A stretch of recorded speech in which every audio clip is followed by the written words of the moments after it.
नमस्कार, मैं रचना शर्मा चढ़ती कला टाइम टीवी देख रहे सभी दर्शकों का स्वागत करती हूं। आप देख रहे हैं टॉप 10 न्यूज।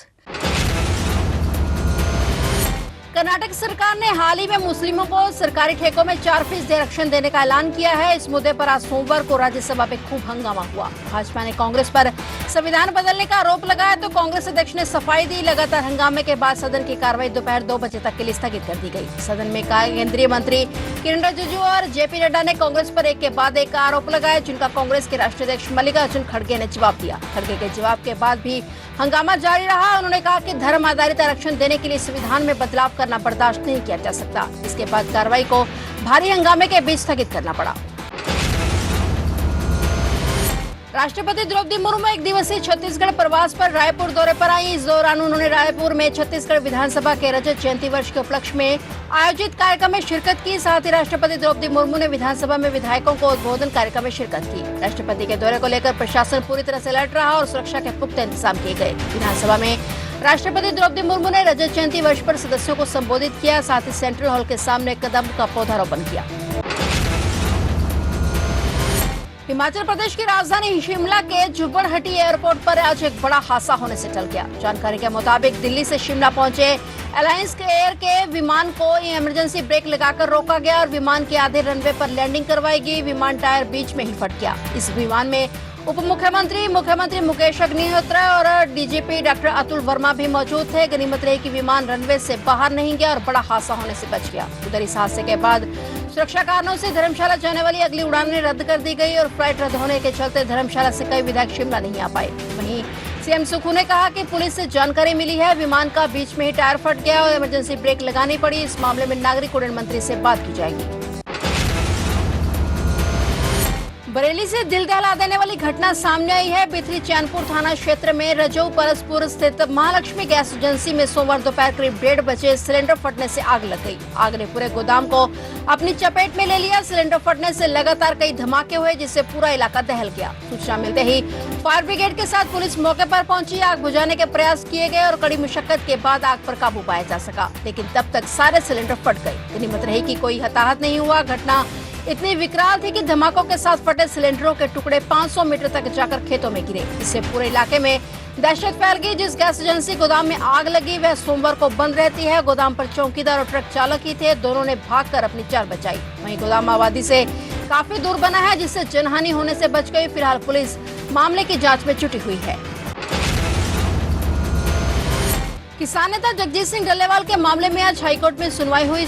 के दौरान अदालत ने इस बात पर सवाल उठाया कि यदि डल्लेवाल वर्तमान में अस्पताल में भर्ती हैं तो फिर इस याचिका की आवश्यकता क्यों पड़ी। इस पर पंजाब सरकार ने अपना पक्ष रखते हुए कहा कि डल्लेवाल को उनकी सहमति से ही पटियाला के पार्क हॉस्पिटल में रखा गया है। साथ ही सरकार ने यह भी स्पष्ट किया कि डल्लेवाल फिलहाल पुलिस कस्टडी में नहीं है। हाईकोर्ट ने इस पर पंजाब सरकार को निर्देश दिए हैं कि डल्लेवाल के परिवार के सदस्यों को उनसे मिलने की इजाजत दी जाए। अदालत ने इस मामले की अगली सुनवाई परसों 26 मार्च तक स्थगित कर दी है और सरकार को ताजा रिपोर्ट्स दाखिल करने के निर्देश दिए हैं। सांसद अमृतपाल सिंह पर लगाए गए राष्ट्रीय सुरक्षा अधिनियम एनएसए की अवधि 22 मार्च को समाप्त हो चुकी है, लेकिन इसे बढ़ाने पर अभी तक कोई नया आदेश जारी नहीं किया गया। ऐसे में माना जा रहा है कि अमृतपाल सिंह को भी उनके अन्य 7 साथियों की तरह पंजाब की जेल में स्थानांतरित किया जा सकता है। पंजाब हरियाणा हाईकोर्ट में 25 मार्च को एक सुनवाई के दौरान अमृतपाल पर एनएसए बढ़ाने के बारे में फैसला होगा। इस मामले में पंजाब सरकार अपना पक्ष रखेगी। एक सीनियर अधिकारी के मुताबिक अमृतपाल को पंजाब की जेल में शिफ्ट किया जाएगा और इसके बाद अमृतपाल सिंह के खिलाफ अजनाला पुलिस थाने पर हमले के मामले में कार्रवाई शुरू की जाएगी। अमृतपाल सिंह के 7 साथियों को पहले ही पंजाब लाया जा चुका है। अब सांसद अमृतपाल सिंह को भी 25 मार्च की अदालत में पेश किया जाएगा। 1984 सिख विरोधी दंगों के जनकपुरी से जुड़े मामले में आरोपी सज्जन कुमार के सोमवार को दिल्ली के राउंड जेवनी कोर्ट में पेश होने पर बयान दर्ज नहीं हो सके। सोमवार को सज्जन कुमार का बयान दर्ज होना था, लेकिन प्रश्न तैयार न होने की वजह से सुनवाई टाल दी गई। स्पेशल जज कावेरी बावेजा ने मामले की अगली सुनवाई 14 अप्रैल को करने का आदेश दिया है। इससे पहले कोर्ट ने 25 फरवरी को सरस्वती विहार से जुड़े सिख विरोधी दंगों के मामले में सज्जन कुमार को उम्र कैद की सजा सुनाई थी। 23 अगस्त 2023 को कोर्ट ने सज्जन कुमार के खिलाफ आरोप तय कर दिया था और कोर्ट ने सज्जन कुमार के खिलाफ भारतीय दंड संहिता की कई धाराओं के तहत आरोप तय करने का आदेश दिया था। पंजाब विधानसभा में राज्यपाल के अभिभाषण पर धन्यवाद प्रस्ताव पेश किया गया। इस संबंध में सदन में बोलते हुए विधायक इंद्रवीर सिंह निज्जर ने इस प्रस्ताव को पारित करने का अनुरोध किया। सदन में बोलते हुए उन्होंने कहा कि प्रदेश में नशे की समस्या उन्होंने शुरू नहीं की, लेकिन उनकी सरकार इसे जरूर खत्म करेगी, जिसके लिए सभी का सहयोग जरूरी है। उन्होंने कहा कि गैंगस्टरों के खिलाफ भी सख्त कार्रवाई की जा रही है। पुलिस बल बहुत अच्छा काम कर रहा है और इसके साथ ही जब पंजाब के लोगों को अन्य सुविधाओं के साथ साथ लगातार बिजली भी मिल रही है, मकान मालिकों को भी कोई परेशानी नहीं हो रही। टोल प्लाजा के बारे में बोलते हुए डॉक्टर निज्जर ने कहा कि टोल प्लाजा अपनी वैधता अवधि पूरी होने के बाद भी अवैध टोल वसूलते थे, लेकिन पंजाब सरकार ने ऐसे 16 से 17 टोल प्लाजा बंद कर दिए हैं।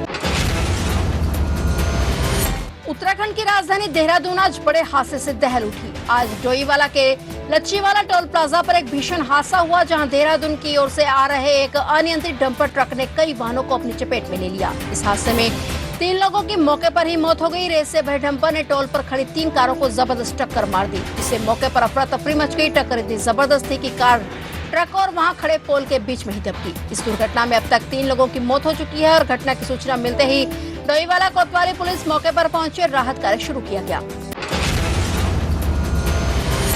महाराष्ट्र के नागपुर में बीते दिनों हुई हिंसा के मास्टरमाइंड फहीम शमीम के घर पर बुलडोजर चलाया गया है। हिंसा के आरोपी फहीम शमीम के घर का अवैध हिस्सा जमींदोज किया गया। प्रशासन ने अतिक्रमण को लेकर फहीम के परिवार को नोटिस दिया था, जिसके बाद ये कार्रवाई की गई। फहीम शमीम फिलहाल जेल में बंद है। आरोपी पर कार्रवाई को लेकर फडणवीस सरकार का बड़ा एक्शन देखने को मिला है। अल्पसंख्यक लोकतांत्रिक पार्टी का नेता फहीम खान महाराष्ट्र के नागपुर शहर में 17 मार्च को हुई हिंसा के लिए गिरफ्तार किए गए 100 से अधिक लोगों में शामिल है। फिलहाल टॉप 10 न्यूज में इतना ही और नए समाचारों के साथ फिर से हाजिर होंगे। तब तक के लिए देखते रहिए चढ़ती कला टाइम टीवी और मुझे दीजिए इजाजत। धन्यवाद।